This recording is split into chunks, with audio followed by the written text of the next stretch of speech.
¿Qué dirías si supieras que te quedan solo días de vida? Deuteronomio 31:2 nos revela que Moisés enfrentó exactamente esta realidad cuando declaró que ya no podría dirigir al pueblo. La mayoría de las personas asume que Deuteronomio es simplemente un libro de leyes repetidas, pero la verdad histórica muestra que es el testamento final de un hombre que vio milagros imposibles y ahora debe transferir todo lo que sabe a una generación que nunca experimentó el éxodo. En esta historia avanzaremos en 3 pasos claros. Primero, descubriremos por qué Moisés tuvo que repetir todo antes de morir. Luego, exploraremos las advertencias específicas que dio sobre el futuro de Israel. Y finalmente, comprenderemos cómo sus palabras finales contenían profecías que cambiarían la historia. Y una vez que comprendamos esta primera capa, la historia real comienza. Moisés se encuentra en las llanuras de Moab. El río Jordán fluye a pocos kilómetros de distancia. Al otro lado está la tierra prometida. Pero Moisés sabe algo que nadie más sabe todavía. Él no cruzará ese río. Dios ya le ha revelado su destino. Morirá antes de entrar a Canaán.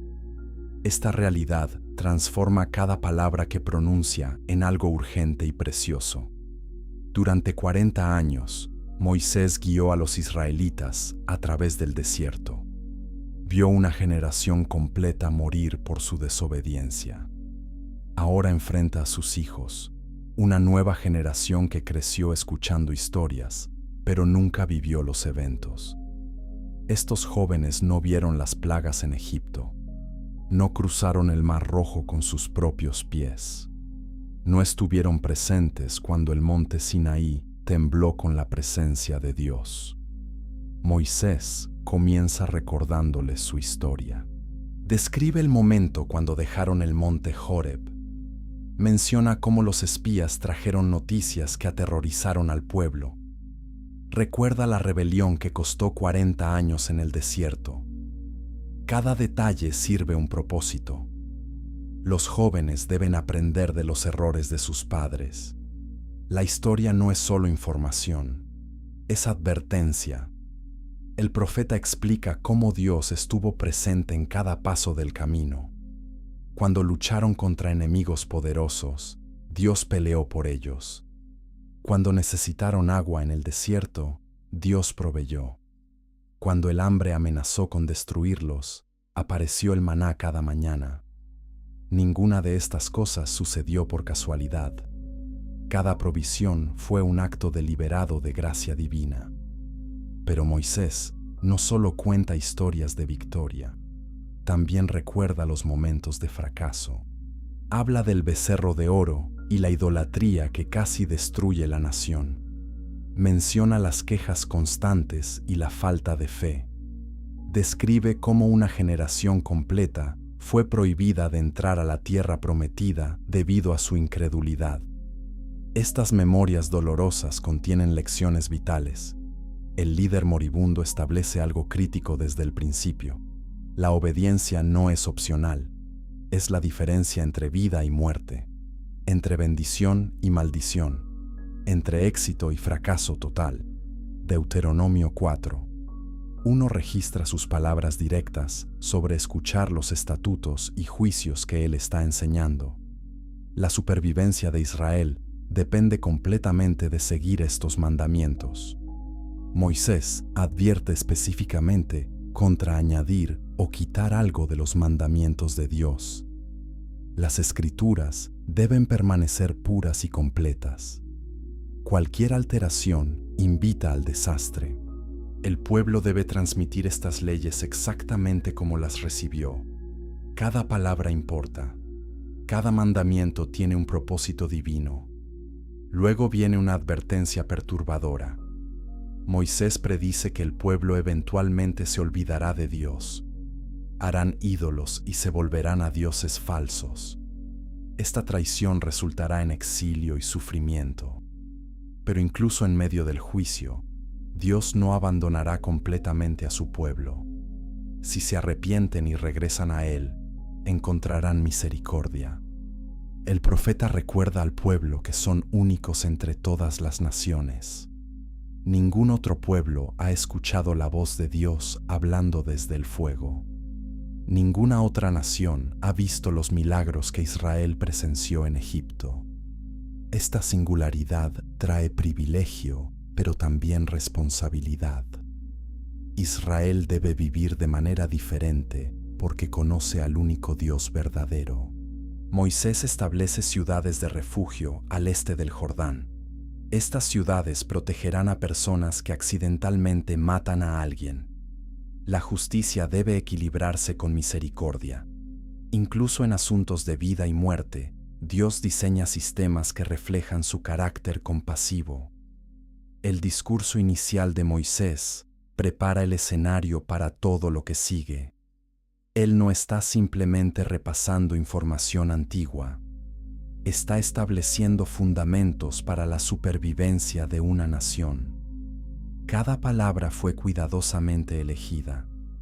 Cada recuerdo fue estratégicamente compartido. Moisés sabe que cuando él muera, estas palabras serán todo lo que queda para guiar al pueblo. Subscribe para más revelaciones bíblicas que transforman tu comprensión de las escrituras antiguas. Las próximas palabras de Moisés revelarán secretos sobre los mandamientos que la mayoría nunca comprende completamente. La tensión aumenta mientras Moisés continúa. Él sabe que el tiempo se agota. Cada momento cuenta. La próxima generación debe estar completamente preparada. El fracaso no es una opción. La tierra prometida espera, pero solo aquellos que obedecen entrarán y prosperarán. Lo que viene a continuación desafiará todo lo que crees saber sobre los 10 mandamientos. Chapter 2. Las leyes olvidadas que cambiaron una nación. ¿Sabías que los 10 mandamientos fueron dados 2 veces? Éxodo 20. Registra la primera entrega en el monte Sinaí. La mayoría de las personas asume que Deuteronomio simplemente repite esa lista sin cambios. Pero cuando comparas ambas versiones, aún descubres diferencias sutiles que revelan verdades más profundas. Deuteronomio 5 presenta los mandamientos nuevamente, pero con énfasis y detalles únicos que transforman su comprensión. En este capítulo, exploraremos 3 dimensiones ocultas. Primero, veremos por qué Moisés repite los mandamientos 40 años después. Luego, descubriremos las diferencias clave entre ambas versiones. Y finalmente, comprenderemos cómo estas leyes formaron el carácter de toda una civilización. Y cuando terminemos este análisis, entenderás por qué estas palabras siguen siendo revolucionarias hoy. Moisés reúne al pueblo y declara algo sorprendente. El pacto que Dios hizo no fue solo con sus antepasados, fue con ellos, los que están vivos en ese momento. Esta generación joven necesita apropiarse personalmente del pacto. No pueden vivir de la fe de sus padres, deben establecer su propia relación con Dios. El profeta recuerda cómo Dios habló desde el fuego en el monte Horeb. La montaña ardía con llamas que alcanzaban el cielo. Oscuridad, nubes y tinieblas densas rodeaban el lugar. La voz de Dios resonó con poder aterrador. El pueblo temblaba de miedo. Rogaron a Moisés que hablara con Dios en su lugar, porque temían morir si escuchaban directamente la voz divina. Moisés entonces recita los 10 mandamientos. No tendrás otros dioses delante de mí. No harás imagen tallada de ninguna forma. No tomarás el nombre del Señor en vano. Guarda el día de reposo para santificarlo. Honra a tu padre y a tu madre. No matarás. No cometerás adulterio. No robarás. No darás falso testimonio. No codiciarás. Cada mandamiento construye una sociedad justa. Los primeros 4 establecen la relación vertical con Dios. Los últimos 6 gobiernan las relaciones horizontales entre personas. Juntos, forman un código completo para vivir en comunidad santa. Pero hay algo fascinante en la versión de Deuteronomio. El mandamiento del sábado incluye una razón diferente para descansar. En Éxodo, el pueblo debe descansar porque Dios descansó después de crear el mundo. En Deuteronomio, deben descansar porque fueron esclavos en Egipto. El descanso se convierte en un acto de recordar la liberación. Cada sábado es una celebración de libertad. Esta diferencia no es contradicción, es ampliación. Dios tiene múltiples razones para cada mandamiento. La creación y la redención se entrelazan. El descanso honra tanto al Creador como al Libertador. Israel debe recordar ambas verdades cada semana. Moisés enfatiza que estos mandamientos no son sugerencias, son la constitución de Israel. La nación entera debe construirse sobre estos principios. Reyes, sacerdotes, jueces y ciudadanos comunes, todos están bajo la misma ley. Nadie está exento. Nadie está por encima de los mandamientos de Dios. El profeta explica que la obediencia trae bendición práctica. Familias fuertes resultan de honrar a los padres. Comunidades seguras surgen cuando las personas no matan ni roban. La confianza prospera cuando nadie da falso testimonio. La paz interior viene de no codiciar lo que pertenece a otros. Cada mandamiento protege algo valioso. Luego Moisés introduce el Shema, la declaración más importante en toda la fe judía. Escucha, Israel, el Señor nuestro Dios, el Señor uno es. Esta frase simple contiene verdad revolucionaria. En un mundo lleno de muchos dioses, Israel debe adorar solo a uno. Este monoteísmo radical los separa de todas las demás naciones. El Shema continúa con un mandamiento de amor. Amarás al Señor tu Dios con todo tu corazón, con toda tu alma y con todas tus fuerzas. El amor no es simplemente emoción, es compromiso total. Cada parte del ser humano debe estar dedicada a Dios. El corazón representa las emociones y la voluntad. El alma representa la vida misma. Las fuerzas representan los recursos y capacidades. Moisés instruye al pueblo a enseñar estos mandamientos diligentemente a sus hijos. La educación religiosa no puede ser casual. Debe ser intencional y constante. Los padres deben hablar de los mandamientos cuando se sientan en casa, cuando caminen por el camino, cuando se acuesten y cuando se levanten. La palabra de Dios debe saturar la vida diaria.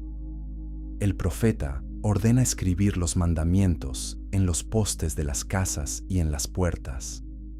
Estos recordatorios visuales mantendrán la ley presente en la mente de todos. Cada vez que alguien entre o salga de su casa, verá las palabras de Dios. Esta práctica se convertirá en la tradición de la Mesuzá que los judíos observan hasta hoy. Viene una advertencia seria. Cuando Israel entre a la tierra prometida y prospere, existe el peligro de olvidar a Dios. La prosperidad a menudo lleva a la arrogancia espiritual. Las personas asumen que su éxito vino de su propio esfuerzo. Olvidan que cada bendición es un regalo de Dios. Moisés advierte contra este orgullo fatal. El pueblo debe recordar que Dios los sacó de Egipto. Él rompió sus cadenas. Él los alimentó en el desierto. Él peleó sus batallas. Nada de lo que tienen se logró por su propia fuerza. Todo es gracia. Reconocer esta verdad mantiene el corazón humilde y agradecido.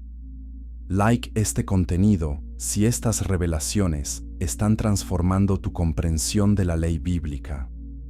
Lo que viene después te mostrará cómo el desierto fue una prueba diseñada para revelar secretos sobre el carácter humano. Moisés termina esta sección con una promesa y una amenaza. Si obedecen, vivirán largas vidas en la tierra buena. Si desobedecen, serán destruidos rápidamente. La elección es clara. Las consecuencias son inevitables.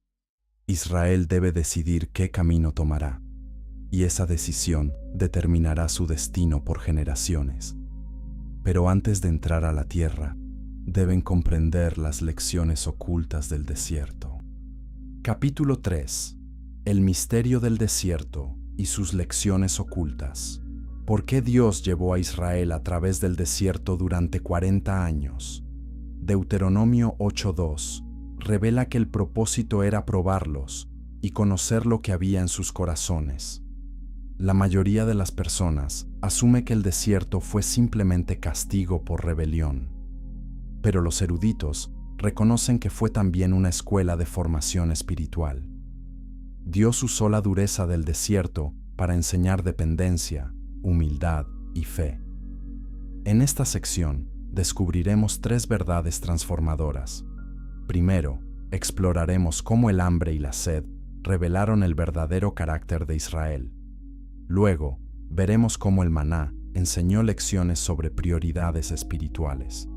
Y finalmente, comprenderemos por qué la prosperidad futura sería más peligrosa que la privación del desierto. Y cuando terminemos, verás tu propia vida con nuevos ojos. El desierto no fue un accidente geográfico, fue un aula diseñada por Dios. Cada dificultad contenía una lección. Cada privación enseñó dependencia. El hambre demostró que los humanos no viven solo de pan. La sed reveló la necesidad de agua espiritual. El calor del día y el frío de la noche forjaron resistencia. El desierto eliminó todas las distracciones y forzó a Israel a enfocarse en lo esencial. Moisés recuerda cómo Dios humilló al pueblo con hambre. Luego los alimentó con maná, una sustancia que sus antepasados nunca conocieron. El propósito era claro. El hombre no vive solamente de pan, sino de toda palabra que sale de la boca de Dios. La comida física es necesaria, pero la nutrición espiritual es más vital. El maná apareció cada mañana como evidencia visible de que Dios provee para sus hijos. Durante 40 años, la ropa de Israel no se desgastó. Sus pies no se hincharon a pesar de las largas caminatas. Estos milagros sutiles demostraron el cuidado constante de Dios. Él atendió hasta los detalles más pequeños. Ninguna necesidad pasó desapercibida. Cada día traía nueva evidencia de su fidelidad. El profeta compara la experiencia del desierto con un padre disciplinando a su hijo. La disciplina no es abuso, es entrenamiento amoroso. Dios corrige a Israel porque los ama. Quiere prepararlos para el éxito en la tierra prometida. Sin la formación del desierto, fracasarían cuando enfrentaran la prosperidad. Moisés describe la tierra buena que pronto heredarán. Es una tierra de arroyos, manantiales y fuentes que brotan en valles y colinas. Una tierra de trigo, cebada, viñas, higueras y granados. Una tierra de olivos, o aceite y miel. Una tierra donde comerán pan sin escasez. No les faltará nada. Es un contraste dramático con el desierto estéril. Pero con la abundancia viene peligro espiritual.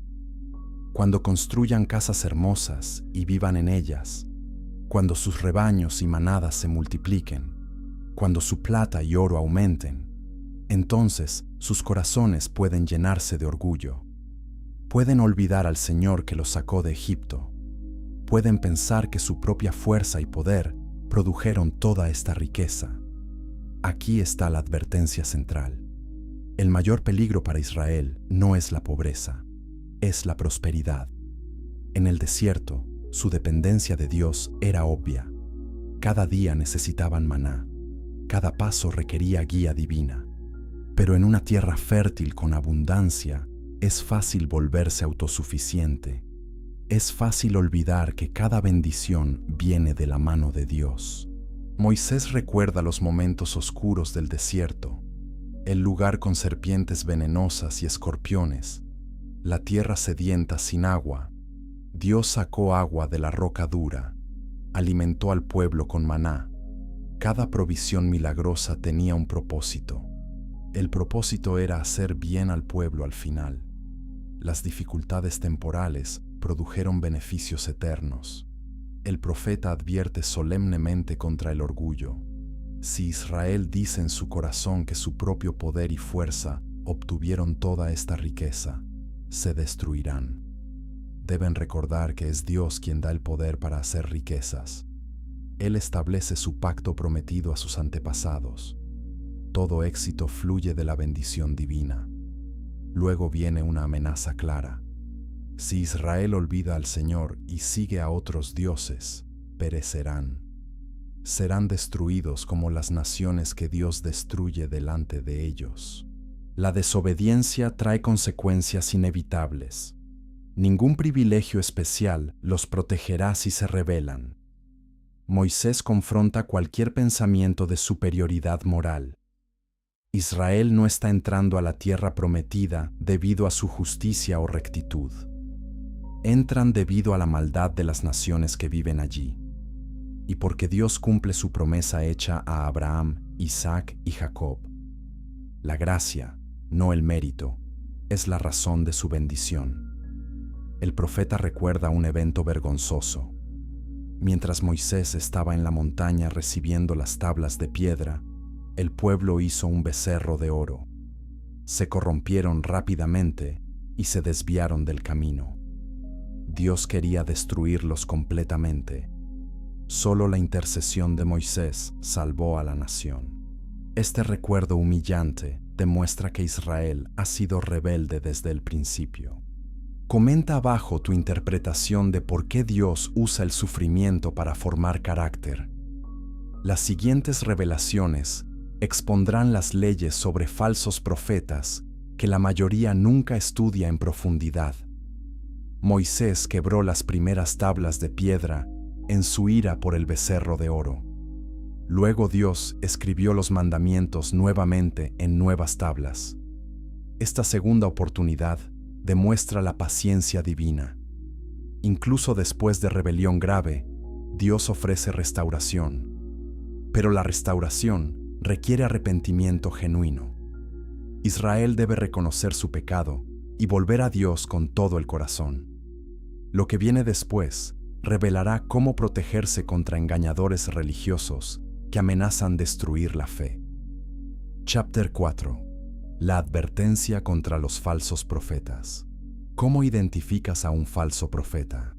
Deuteronomio 13, 1-3, establece una prueba sorprendente que desafía el pensamiento común. La mayoría de las personas asume que si alguien realiza señales o prodigios, debe ser de Dios. Pero las Escrituras revelan que incluso los falsos profetas pueden hacer milagros. La prueba real no es el poder sobrenatural, sino el mensaje que predican. En este capítulo, examinaremos 3 peligros mortales. Primero, descubriremos cómo Dios permite que aparezcan falsos profetas para probar la lealtad de su pueblo. Luego, exploraremos las consecuencias severas para aquellos que llevan a otros a la idolatría.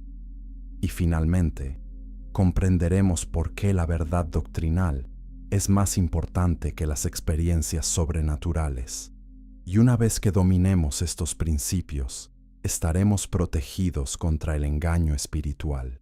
Moisés advierte sobre profetas o soñadores que surgirán en medio del pueblo. Estos individuos darán señales o prodigios. Las señales pueden suceder exactamente como las predijeron, pero luego dirán: vamos tras otros dioses que no has conocido y sirvámoslos. Esta es la trampa. El milagro capta la atención, pero el mensaje lleva a la idolatría. Aquí está la revelación impactante. Dios mismo permite que estos falsos profetas aparezcan. ¿Por qué? Para probar a Israel y ver si aman al Señor con todo su corazón y alma. La tentación revela el verdadero estado del corazón. Aquellos que son fieles rechazarán el mensaje falso, sin importar cuán impresionantes sean las señales. Aquellos cuyos corazones están divididos serán seducidos. La instrucción es clara y sin ambigüedad. No escuches las palabras de ese profeta o soñador. El mensajero debe ser rechazado completamente. Su mensaje contradice la revelación previa de Dios. Ninguna señal o milagro puede validar enseñanza que contradice la palabra de Dios ya establecida. Las consecuencias para el falso profeta son severas. Debe ser ejecutado. La razón es que ha predicado rebelión contra el Señor que sacó a Israel de Egipto. Ha intentado alejar al pueblo del camino que Dios ordenó. Este engaño espiritual es traición contra Dios mismo. La pena capital refleja la seriedad extrema del crimen. Moisés amplía la advertencia a las relaciones familiares cercanas. Si tu hermano, hijo, hija, esposa o amigo íntimo te incita secretamente diciendo, vamos y sirvamos a otros dioses, no debes ceder. Incluso los lazos familiares más fuertes no justifican comprometer la lealtad a Dios. El amor humano no puede reemplazar la devoción divina. La respuesta requerida es impactante para la sensibilidad moderna. No debes consentir ni escuchar a esa persona. No debes compadecerte ni encubrirla. En cambio, debes ser el primero en matarla, y luego todo el pueblo participará. La persona debe ser apedreada hasta morir. Esta severidad elimina la tentación de la comunidad y advierte a otros contra la idolatría. La razón para esta dureza es que el incitador intentó apartarte del Señor tu Dios. La idolatría no es simplemente una diferencia de opinión religiosa. Es rebelión contra el Creador que te redimió de la esclavitud. Es traición de la más alta orden. La sociedad debe protegerse de esta corrupción espiritual mortal. Moisés considera incluso el escenario de una ciudad entera siendo desviada a la idolatría. Si escuchas que en una de tus ciudades hombres malvados han llevado a los habitantes a servir a otros dioses, debes investigar cuidadosamente. Si el reporte es verdadero, la ciudad entera debe ser destruida completamente. Todos sus habitantes y ganado deben ser muertos con la espada. La ciudad debe ser quemada como ofrenda al Señor. Nunca debe ser reconstruida. Este juicio radical protege a la nación entera de contaminación espiritual. Israel es un pueblo santo para el Señor. Son sus hijos, su posesión preciada, elegida entre todas las naciones. Esta identidad especial requiere separación de las prácticas paganas. No deben cortarse ni rasurarse la frente por los muertos, como hacen las naciones circundantes. Sus prácticas de duelo deben reflejar esperanza, no desesperación pagana. El texto establece leyes dietéticas que separan a Israel de otras naciones. Ciertos animales son limpios y pueden comerse.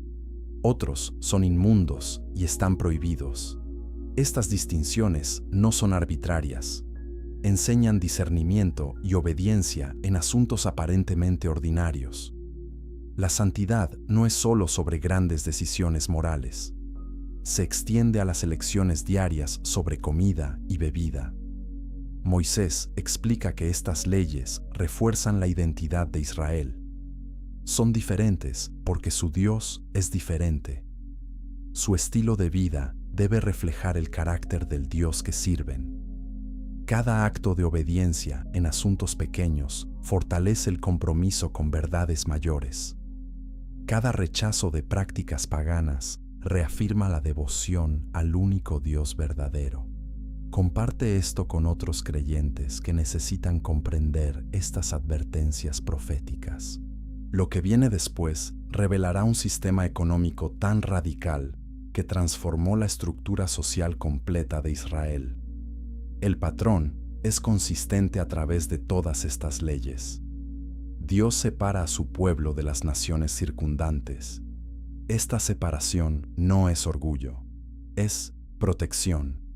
Las prácticas paganas llevan a pensamientos paganos. Los pensamientos paganos llevan a la adoración pagana. Y la adoración pagana destruye la relación con el único Dios verdadero. Israel debe guardar cuidadosamente su distinción. Su supervivencia depende de permanecer diferente. Y esa diferencia comienza con rechazar falsos profetas y falsos dioses, sin importar cuán atractivos parezcan. Pero proteger la fe no es suficiente. Israel también debe construir un sistema económico que refleje la justicia de Dios. Capítulo 5. Un sistema económico revolucionario. ¿Imaginas un sistema donde las deudas se cancelan cada 7 años? Deuteronomio 15, 1-2 ordena exactamente esto, una liberación radical que desafía toda lógica económica humana. La mayoría de las personas asume que el capitalismo o el socialismo son las únicas opciones económicas. Pero la escritura antigua presenta un tercer camino que combina propiedad privada con responsabilidad comunitaria obligatoria.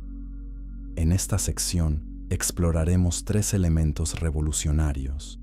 Primero, veremos cómo el año sabático transformaba las relaciones económicas. Luego, examinaremos el sistema de diezmos que financiaba el bienestar social. Y finalmente, comprenderemos cómo las leyes sobre siervos hebreos protegían la dignidad humana. Y cuando terminemos, cuestionarás todo lo que creías saber sobre economía bíblica. El año sabático funcionaba como un reinicio económico masivo. Cada 7 años, todos los acreedores debían cancelar las deudas que sus prójimos les debían. Si prestaste dinero a otro israelita, ese préstamo quedaba perdonado en el 7º año. La deuda simplemente desaparecía. Este sistema impedía que la pobreza se volviera permanente. Nadie podía quedar atrapado en deuda perpetua. Las deudas a extranjeros no estaban incluidas en esta cancelación. Israel podía exigir el pago de extranjeros, pero entre hermanos israelitas, las deudas debían ser liberadas. Esta distinción reconocía que los extranjeros no estaban bajo el mismo pacto. Tenían sus propios sistemas económicos. Pero dentro de la comunidad del pacto, la generosidad radical era obligatoria. Moisés hace una declaración audaz. No habrá pobres entre ustedes si obedecen completamente al Señor. Esta promesa condicional revela algo profundo. La pobreza no es inevitable. Es a menudo el resultado de injusticia y desobediencia. Cuando una sociedad opera según los principios de Dios, la pobreza puede ser eliminada. Sin embargo, el profeta también reconoce la realidad. Los pobres nunca cesarán de la tierra. Siempre habrá personas necesitadas. ¿Por qué esta aparente contradicción? Porque Israel nunca obedecerá perfectamente. Su desobediencia garantiza que existirá la pobreza. Pero la existencia de pobres no excusa la indiferencia. Al contrario, crea la obligación de generosidad constante. El mandamiento es claro. Abrirás tu mano generosamente a tu hermano, al necesitado y al pobre en tu tierra. La generosidad no es opcional para el pueblo de Dios. Es un requisito del pacto. Aquellos que han recibido misericordia deben mostrar misericordia. Aquellos que fueron liberados de la esclavitud deben ayudar a liberar a otros de la pobreza. Viene una advertencia contra un corazón mezquino. Cuando se acerque el 7º año, no endurezcas tu corazón contra tu hermano pobre. Alguien podría pensar, si presto dinero ahora, el año sabático llegará pronto y perderé mi inversión. Este cálculo egoísta niega ayuda a los necesitados. Dios lo llama pensamiento maligno. El egoísmo es pecado. El sistema de diezmos complementa el año sabático. Cada año, Israel debía apartar la 10ª parte de todos sus productos. El tercer año, este diezmo se entregaba localmente para alimentar a los levitas, extranjeros, huérfanos y viudas. Los levitas no tenían herencia de tierra, dependían del apoyo comunitario. Los extranjeros carecían de redes familiares. Los huérfanos y las viudas eran especialmente vulnerables en la sociedad antigua. El diezmo trienal creaba una red de seguridad social. Moisés describe cómo funcionaba el diezmo regular. El pueblo llevaría su diezmo al lugar que Dios eligiera. Allí comerían delante del Señor y se regocijarían. El diezmo no era una carga opresiva, era una celebración de la provisión de Dios. Las familias disfrutaban comiendo juntas los frutos de su trabajo, reconociendo que todo venía de la mano divina. Si el lugar de adoración estaba demasiado lejos, podían vender sus productos y llevar el dinero. En el lugar de adoración, comprarían lo que desearan: ganado, ovejas, vino, bebida fuerte o cualquier cosa que apetecieran. Luego comerían allí y se regocijarían con sus familias. Este arreglo flexible reconocía las realidades prácticas de la vida. Las leyes sobre siervos hebreos revelan preocupación por la dignidad humana. Si un hermano hebreo se vendía como siervo debido a deudas, debía servir solo 6 años. En el 7º año, debía ser liberado sin pago. Esta liberación automática impedía que la servidumbre se volviera esclavitud permanente, pero la liberación debía ser generosa, no mezquina. El amo no debía enviar al siervo con las manos vacías. Debía proveerle generosamente de su rebaño, su era y su lagar. El siervo liberado necesitaba recursos para comenzar su nueva vida. Esta provisión reflejaba cómo Dios liberó a Israel de Egipto, no con manos vacías, sino con riqueza de los egipcios. Si el siervo amaba a su amo y no quería irse, podía elegir servidumbre permanente. El amo perforaría la oreja del siervo con una lesna contra la puerta. Esta marca física señalaba compromiso voluntario de por vida. Incluso en servidumbre, la elección personal era respetada. Moisés recuerda al pueblo que fueron esclavos en Egipto. El Señor los redimió de esa esclavitud. Por lo tanto, deben tratar a sus siervos con compasión. Su propia historia de liberación debe informar cómo tratan a los vulnerables. La memoria de sufrimiento pasado crea empatía por el sufrimiento presente de otros. Si estas revelaciones sobre economía bíblica están transformando tu perspectiva. Lo que sigue expondrá las leyes de guerra que equilibran justicia divina con misericordia sorprendente. El sistema económico de Israel era único en el mundo antiguo. Ninguna otra nación tenía cancelación de deudas cada 7 años. Ninguna otra cultura tenía diezmos obligatorios para los pobres. Ninguna otra sociedad liberaba siervos automáticamente después de 6 años de servicio. Estas leyes reflejaban el carácter de un Dios que valora la justicia y la misericordia por igual, y demostraban que es posible construir una economía que prospera mientras cuida a los más vulnerables.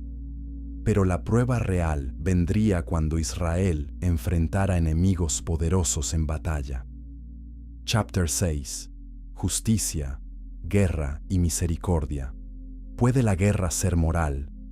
Deuteronomio 20 presenta regulaciones militares que desafían las prácticas brutales del mundo antiguo. La mayoría de las personas asume que la guerra en los tiempos bíblicos era caos sin reglas. Pero los eruditos descubren que Israel operaba bajo restricciones divinas que limitaban la violencia innecesaria. En este capítulo exploraremos 3 aspectos sorprendentes. Primero, veremos las exenciones militares que valoran el bienestar humano sobre la victoria a cualquier costo. Luego, examinaremos las leyes de asedio que protegen el medio ambiente, incluso durante la guerra. Y finalmente, comprenderemos las ciudades de refugio que balancean justicia con misericordia en casos de homicidio accidental. Y cuando terminemos, tu comprensión de la justicia bíblica se habrá expandido dramáticamente. Antes de entrar en batalla, Un sacerdote debía hablar al ejército. Sus palabras estaban diseñadas para fortalecer el coraje y eliminar el miedo. Escuchen, Israel. Hoy van a la batalla contra sus enemigos. No dejen que sus corazones desmayen. No teman ni tiemblen ante ellos, porque el Señor su Dios va con ustedes para pelear por ustedes contra sus enemigos y darles la victoria. Luego venían las exenciones militares, y eran sorprendentes. Los oficiales debían preguntar: ¿alguien ha construido una casa nueva y no la ha dedicado? Puede irse a casa, no sea que muera en batalla y otro hombre la dedique. Esta exención reconocía el derecho de disfrutar los frutos del propio trabajo. Un hombre que acababa de construir una casa merecía vivir en ella. La segunda exención era similar. Alguien ha plantado una viña y no ha disfrutado su fruto. Puede irse, no sea que muera en batalla y otro hombre disfrute el primer fruto. Nuevamente, el principio es claro. El trabajo personal debe ser recompensado. La guerra no debe robar las alegrías legítimas de la vida. La tercera exención era especialmente compasiva. ¿Alguien está comprometido con una mujer y no se ha casado? Puede irse, no sea que muera en batalla y otro hombre se case con ella. El amor joven y la anticipación del matrimonio eran valorados sobre las necesidades militares. Un hombre no debía morir antes de disfrutar la unión que había esperado. La exención final era práctica. Alguien tiene miedo y es cobarde de corazón. Puede irse a casa para que no haga que los corazones de sus hermanos desmayen como el suyo. Los soldados temerosos son contagiosos. Su miedo se propaga y debilita a otros. Mejor dejar que se vayan que arriesgar la moral de todo el ejército. Estas exenciones revelan prioridades divinas. La victoria militar no es el valor supremo. La vida humana, la familia, el gozo personal. Todos estos importan más que expandir territorio. Dios no es un tirano que sacrifica personas por poder. Es un padre que valora el bienestar de sus hijos. Las leyes de asedio también eran inusualmente humanas. Cuando sitiaras una ciudad por mucho tiempo, no debías destruir sus árboles frutales cortándolos con hachas. Los árboles proporcionan comida, no son enemigos. Puedes comer su fruto, pero no los destruyas. Esta ley protegía el medio ambiente incluso durante la guerra. La victoria hoy no debía crear hambruna mañana. Los árboles que no producían comida podían ser cortados para construir obras de asedio. Esta distinción reconocía necesidades militares prácticas, pero incluso en guerra había límites. La destrucción sin sentido estaba prohibida. La tierra misma merecía respeto porque pertenecía a Dios. Antes de atacar una ciudad, Israel debía ofrecer términos de paz. Si la ciudad los aceptaba, su pueblo se convertiría en trabajadores tributarios, pero no serían matados. Esta opción de rendición pacífica daba a los enemigos la oportunidad de evitar derramamiento de sangre. No toda conquista necesitaba terminar en masacre. Si la ciudad rechazaba los términos de paz y elegía pelear, entonces Israel debía sitiarla. Cuando Dios la entregara en sus manos, matarían a todos los hombres con la espada. Pero las mujeres, niños, ganado y todo lo demás en la ciudad podían ser tomados como botín. Esta práctica, aunque dura para la sensibilidad moderna, era realmente más compasiva que las normas del mundo antiguo, donde las poblaciones completas eran a menudo exterminadas. Las ciudades dentro de la tierra prometida recibían tratamiento diferente. Allí, Israel debía destruir completamente a los habitantes, hititas, amorreos, cananeos, fereceos, heveos y jebuseos. La razón era espiritual, no étnica. Estas naciones practicaban abominaciones religiosas que corromperían a Israel. Si se les permitía vivir, enseñarían a Israel sus prácticas detestables. Israel sería tentado a pecar contra el Señor. Las ciudades de refugio abordaban un problema legal complejo. ¿Qué sucede cuando alguien mata accidentalmente a otra persona? El homicidio no intencional no merece la misma pena que el asesinato. Pero en la sociedad antigua, los vengadores de sangre familiares a menudo no distinguían entre accidente e intención. Matarían al matador sin considerar las circunstancias. Moisés designó 3 ciudades al este del Jordán como refugios. Un homicida accidental podía huir a una de estas ciudades y estar a salvo del vengador de sangre. El ejemplo dado es claro. Un hombre va al bosque con su vecino a cortar madera.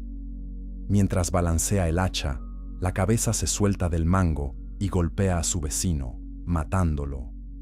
Este hombre puede huir a una ciudad de refugio y vivir. La distancia a la ciudad de refugio más cercana no debía ser demasiado grande. Si el camino era demasiado largo, el vengador de sangre podría alcanzar al fugitivo en su ira y matarlo. Sin embargo, el fugitivo no merecía morir porque no había odiado a la víctima previamente. El accidente no era asesinato. La intención importa en la justicia divina, pero el sistema también protegía contra el abuso. Si un hombre realmente odiaba a su vecino y lo emboscaba y lo mataba, luego huía a una ciudad de refugio, On y los ancianos de su ciudad debían enviarlo de vuelta. Sería entregado al vengador de sangre para morir.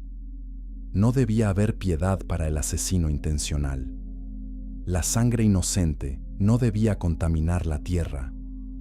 Comenta tus pensamientos sobre cómo estas leyes de guerra equilibran justicia y misericordia.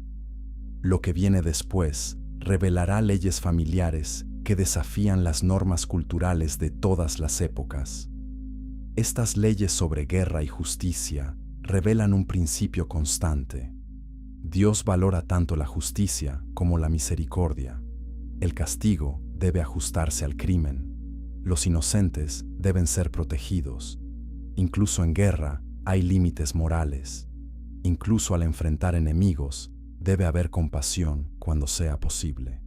Israel no debía ser como las naciones circundantes que glorificaban la brutalidad. Debían reflejar el carácter de un Dios que es perfectamente justo y perfectamente misericordioso. Y esta misma tensión entre justicia y misericordia moldearía sus leyes sobre la vida familiar. Chapter 7. Leyes familiares que desafían lo convencional. ¿Sabías que Deuteronomio contiene leyes que protegen los derechos de herencia de mujeres? La mayoría de las personas asume que la Biblia siempre favorece a los hombres en asuntos familiares, pero estudiosos de las leyes antiguas reconocen que las regulaciones israelitas otorgaban a las mujeres protecciones sorprendentes para esa época. En esta sección exploraremos 3 áreas controversiales. Primero, examinaremos las leyes sobre matrimonio y divorcio que balancean derechos y responsabilidades. Luego, veremos las regulaciones sobre hijos rebeldes y herencia que mantienen orden familiar. Y finalmente, comprenderemos las leyes sobre violencia sexual que protegen a las víctimas. Y cuando terminemos, tendrás una apreciación más profunda de la justicia bíblica en contextos familiares. Las leyes sobre cautivas de guerra muestran restricciones inusuales. Si un soldado israelita ve a una mujer hermosa entre los cautivos y la desea como esposa, puede llevarla a casa, pero no puede tratarla como simple propiedad. Ella debe rasurar su cabeza, cortarse las uñas y quitarse la ropa de cautiva. Luego, debe permanecer en su casa llorando por su padre y madre durante un mes completo. Este periodo de duelo es significativo. Le da tiempo para procesar su trauma. Le permite llorar lo que ha perdido. Después de un mes, el hombre puede casarse con ella, pero si luego decide que no le agrada, debe dejarla ir libre. No puede venderla por dinero ni tratarla como esclava, porque la ha humillado. Esta ley limita el poder masculino y protege a la mujer vulnerable. Las leyes de herencia abordan situaciones familiares complejas. Si un hombre tiene dos esposas, una amada y otra no amada, y ambas le han dado hijos, él no puede dar el derecho de primogenitura al hijo de la esposa amada si el hijo mayor es de la esposa no amada. Debe reconocer al primogénito, dándole una doble porción de la herencia. Los sentimientos personales no pueden anular los derechos establecidos. Esta ley protege contra el favoritismo que destruye familias. Jacob favoreció a José sobre sus hermanos mayores, causando celos destructivos. Dios establece reglas que previenen tales desastres familiares. El orden de nacimiento determina la herencia, no las emociones paternas. La ley sobre el hijo rebelde es severa. Si un hijo es terco, rebelde, no obedece a sus padres y no responde a la disciplina, los padres pueden llevarlo ante los ancianos de la ciudad. Declararán: este hijo nuestro es terco y rebelde. No obedece nuestra voz. Es glotón y borracho. Entonces todos los hombres de la ciudad lo apedrearán hasta que muera. Esta ley elimina el mal de en medio del pueblo. La dureza de esta ley debe entenderse en contexto. La sociedad antigua carecía de sistemas carcelarios. Un joven violento y fuera de control amenazaba a toda la comunidad. La rebelión persistente contra la autoridad parental señalaba peligro social más amplio. La ley prevenía que un individuo destructivo arruinara muchas vidas. Sin embargo, las salvaguardias eran significativas. Ambos padres debían estar de acuerdo. Los ancianos de la ciudad debían juzgar el caso. La comunidad entera debía participar en la ejecución. Estos requisitos hacían improbable el abuso. Un padre enojado no podía matar a su hijo en ira. El proceso público aseguraba justicia cuidadosa. Las leyes sobre violencia sexual distinguen entre circunstancias. Si un hombre viola a una virgen comprometida dentro de la ciudad y ella no grita por ayuda, ambos son ejecutados. Ella porque no pidió ayuda cuando estaba disponible. Él porque violó a la esposa de otro hombre. Pero si la violación ocurre en el campo, donde nadie puede escuchar sus gritos, solo el hombre muere. La mujer es víctima inocente. Esta distinción reconoce realidades prácticas. En la ciudad, los gritos atraerían ayuda. El silencio sugiere consentimiento. Pero en el campo, gritar es inútil porque nadie la escucharía. La ley presume su inocencia. El violador recibe pena de muerte porque cometió una maldad que merece castigo capital. Si un hombre viola a una virgen no comprometida, debe pagar al padre 50 siclos de plata. Debe casarse con ella y nunca puede divorciarse de ella. Esta ley parece dura para la víctima en la sensibilidad moderna, pero en el contexto antiguo protegía a la mujer. Ningún otro hombre la habría querido después de haber sido violada. Quedaría destituta. Esta ley asegura su apoyo financiero de por vida y le da estatus social como esposa casada. Las leyes sobre divorcio establecen límites en el poder masculino. Si un hombre se casa con una mujer y luego encuentra algo indecente en ella, puede escribirle un certificado de divorcio y enviarla fuera. Ella entonces puede casarse con otro hombre. Pero si el segundo esposo también se divorcia de ella, o si muere, el primer esposo no puede volver a tomarla como esposa. Ella ha sido contaminada. Tal acción traería culpa sobre la tierra. Esta ley previene que los hombres traten a las mujeres como mercancías que pueden ser negociadas de un lado a otro. El divorcio tiene consecuencias permanentes. No puede ser revertido caprichosamente. Esta permanencia fuerza a los hombres a pensar cuidadosamente antes de divorciarse de sus esposas. Un hombre recién casado está exento del servicio militar durante un año completo. No debe ser enviado a ningún trabajo o deber. Debe quedarse en casa y traer felicidad a su esposa. Esta ley valora la construcción de matrimonios fuertes. El primer año es crítico para establecer vínculos y patrones. La sociedad reconoce esta importancia, eximiendo al novio de otras obligaciones. Comparte con amigos que necesitan comprender estas perspectivas bíblicas sobre familia y justicia. Lo que viene revelará leyes sobre pureza comunitaria que sorprenden a lectores modernos. Las leyes familiares en Deuteronomio equilibran tradición con protección. Mantienen estructura social mientras previenen abuso. Dan autoridad a padres y esposos mientras limitan esa autoridad con responsabilidades. Protegen a los vulnerables, las mujeres, los huérfanos, aquellos sin poder en la sociedad antigua. Estas leyes no eran perfectas según estándares modernos, pero eran radicalmente progresivas para su tiempo y revelaban un Dios que se preocupa profundamente por cómo las familias tratan a sus miembros más débiles. Esa preocupación se extendía también a estándares de pureza comunitaria. Chapter 8. Pureza, comunidad y estándares divinos. ¿Por qué Dios se preocupa tanto por la pureza física y ritual? Deuteronomio 23:14. Explica que el Señor camina en medio del campamento para liberarlos y derrotar a sus enemigos. La mayoría de las personas asume que la pureza ritual es simplemente superstición antigua, pero teólogos reconocen que estas leyes enseñaban verdades espirituales profundas a través de prácticas físicas. En este capítulo exploraremos 3 dimensiones de pureza.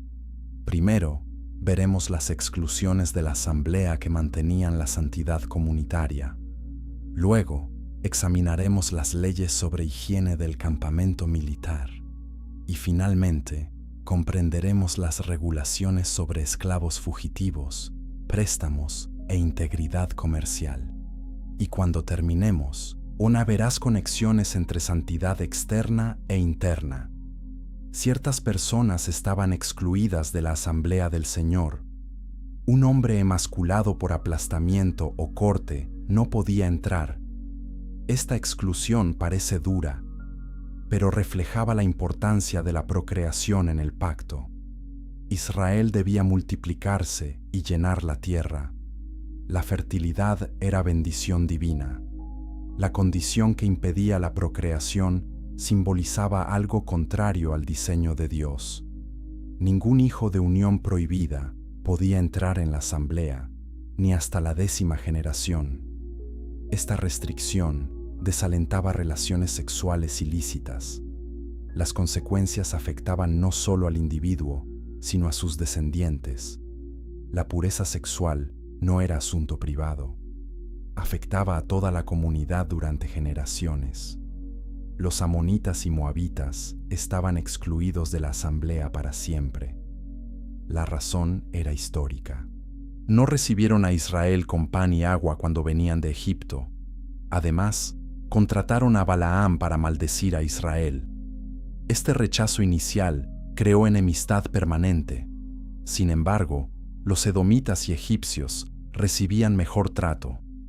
Un edomita o egipcio de 3ª generación podía entrar en la asamblea. Los edomitas eran hermanos de Israel, descendientes de Esaú. Los egipcios habían hospedado a Israel durante siglos, a pesar de la esclavitud posterior.